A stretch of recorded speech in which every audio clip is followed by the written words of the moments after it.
It's Friday, 3rd of January 2025, and as you can see, I'm out up the hills, currently making my way up Beinn, which is one of the Luss hills, and cracking clear winter's day for a good walk. So I thought I'd do something different and actually have a wee chat about what I'm actually doing today. So for the past 8 or 9 years I've been focusing on bagging the Munros, which has taken me to some really nice areas, nice parts of Scotland. Joined a couple of walking groups back in 2016 and teamed up with a few probably now be lifelong friends to travel to some of the remotest areas in Scotland, just to tick off some of the more remote Munros. So it's been a great journey.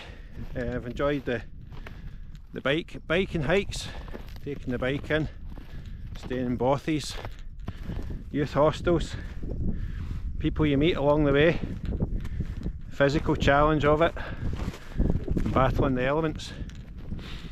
But that challenge is coming to an end. So last year I completed my second last Munro, which was Beinn on the Isle of Skye, and I've decided to keep my last one until May this year, because there'll probably be quite a few people come along for my completion, and wanted to give plenty of notice and plan it for a time of year when there's a higher probability of good weather. So today doing something a wee bit different, so rewinding back to way before I started the Munros, so around about 2001 when I started to get into the hill walking. So life was a bit different back then. I had a border collie dog which needed a lot of exercise. I was working at a desk which is not the greatest for your fitness, so conscious I had to do something to maintain or gain at the time a reasonable level of fitness.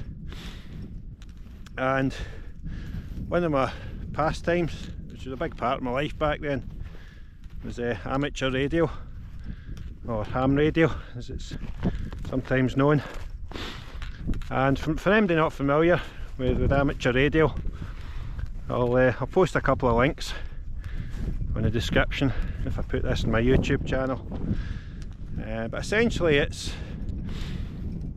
a hobby where you use radio equipment to communicate to other fellow radio hams around the world.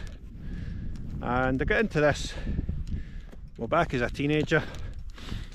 I was really curious as to how radio communication actually worked. It all seemed to be a bit of a mystery.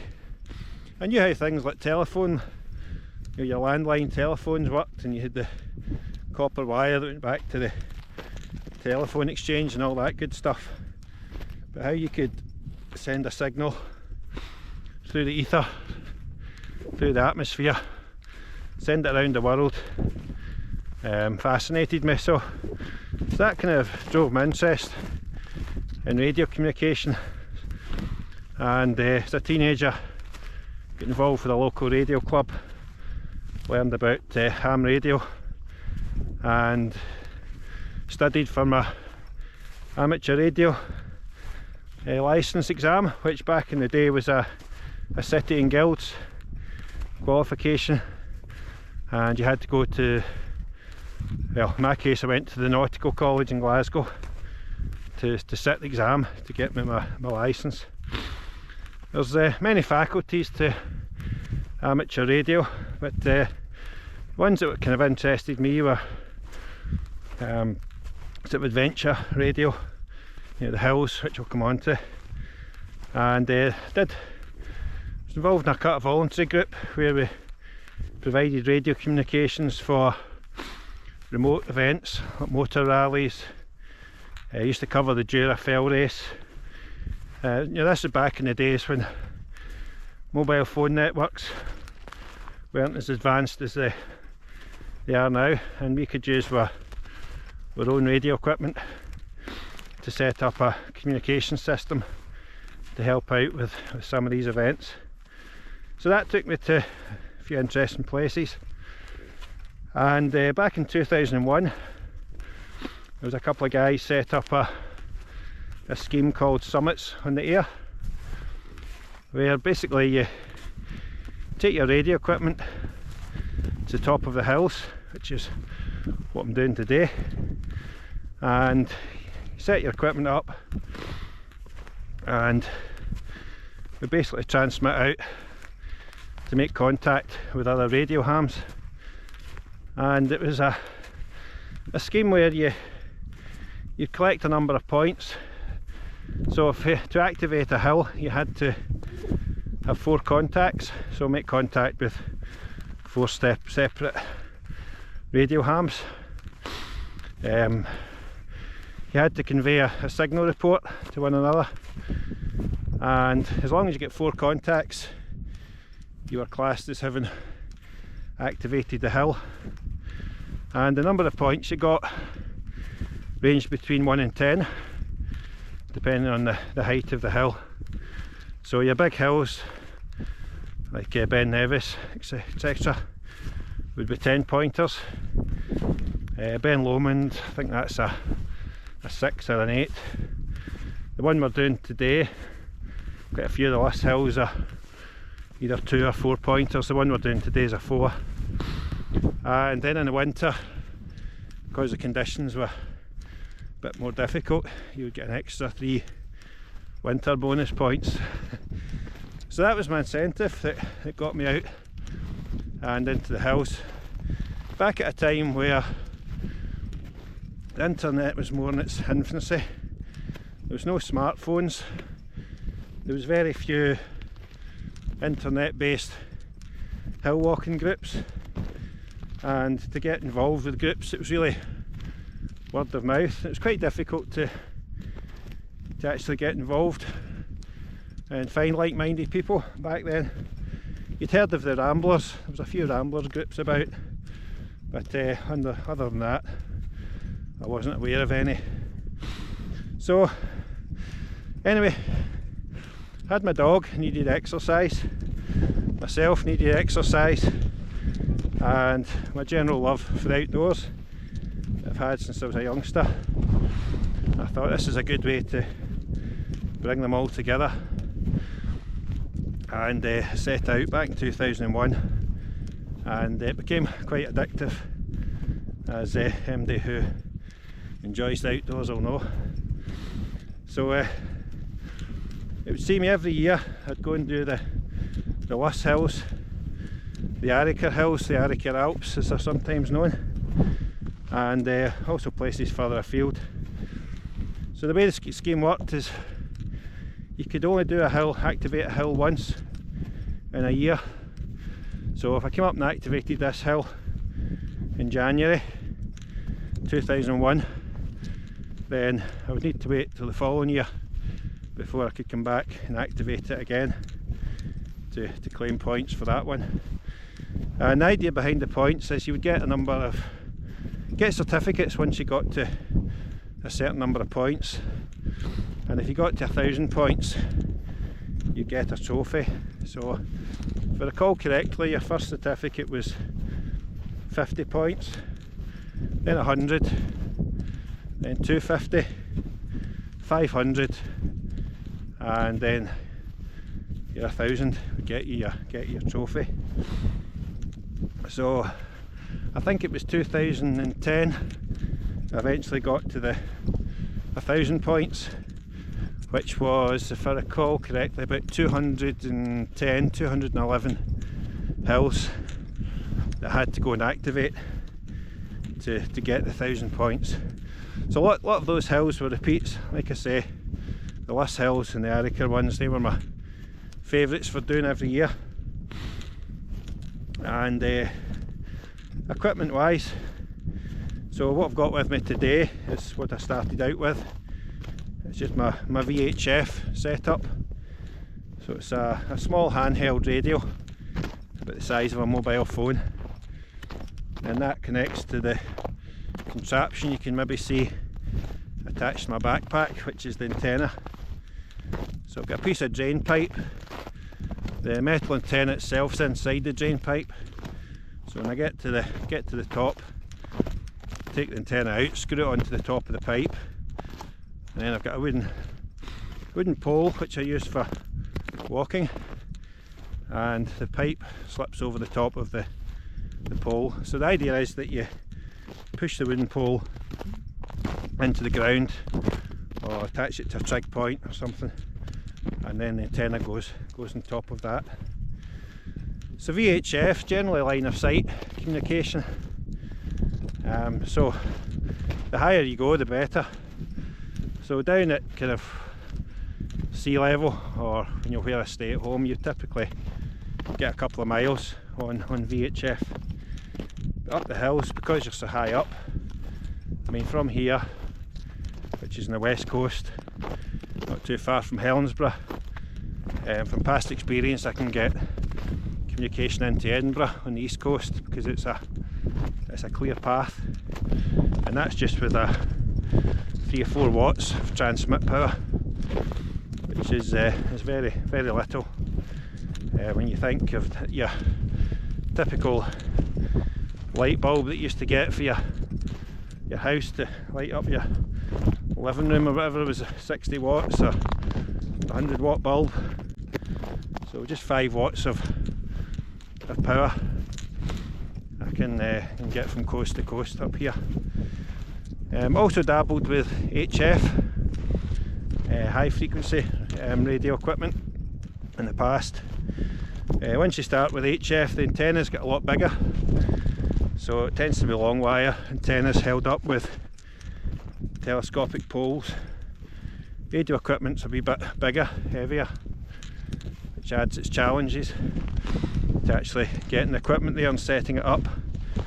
But the advantage of HF, depending on the bands and the radio conditions at the time, is you can actually communicate worldwide, just from a basic radio setup, no internet, none of these fancy networks we have available at our fingertips now with our phones. It's just straight traditional radio communication, but it does rely on various factors. Again, if anybody's interested, I'll put a couple of links on my video description about some of the amateur radio stuff.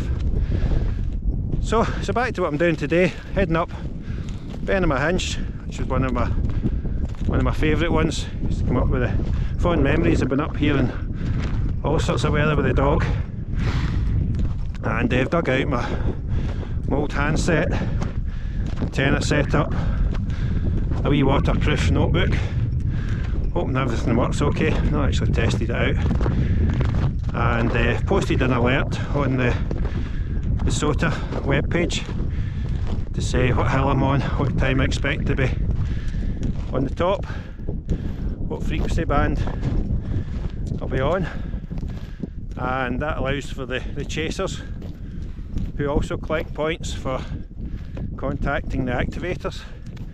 That allows them to listen out for me and hopefully make contact. So I'll crack on and catch you on the top.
on my way back down, having successfully activated Beinn.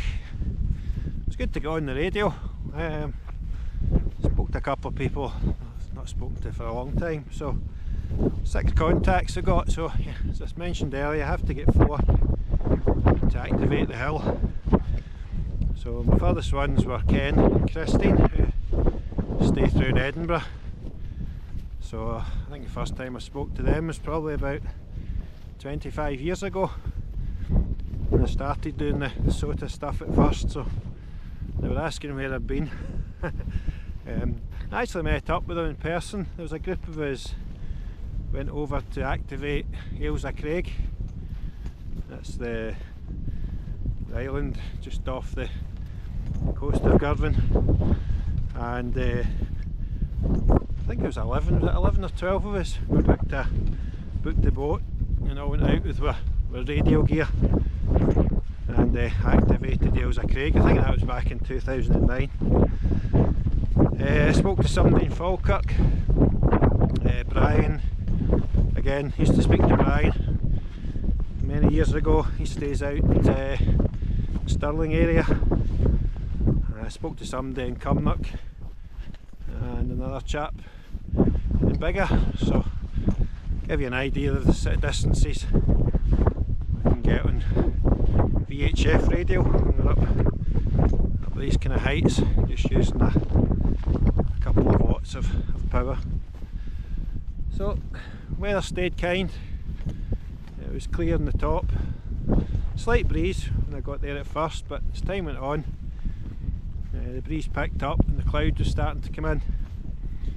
Still, visibility's fine, but it was getting colder. And one of the challenges when you're doing the summits in the air stuff is actually keeping warm. Normally climb a hill, get to the top, and then if it's cold you can just head off, but when you have to stop, set up the radio gear, make the contacts, I mean that was probably a good half hour at least I was on the summit, and your body temperature will drop quite quickly when you're not active. So I've got quite a few layers on, normally layer up just before I reach the summit, and use that to stay warm. But you're still quite cold by the time you go to pack up, and it's not till you actually get moving again that you warm up. Anyway, making good progress back down, and a great day for it, and I think I'll get out and do this a bit more often. I forgot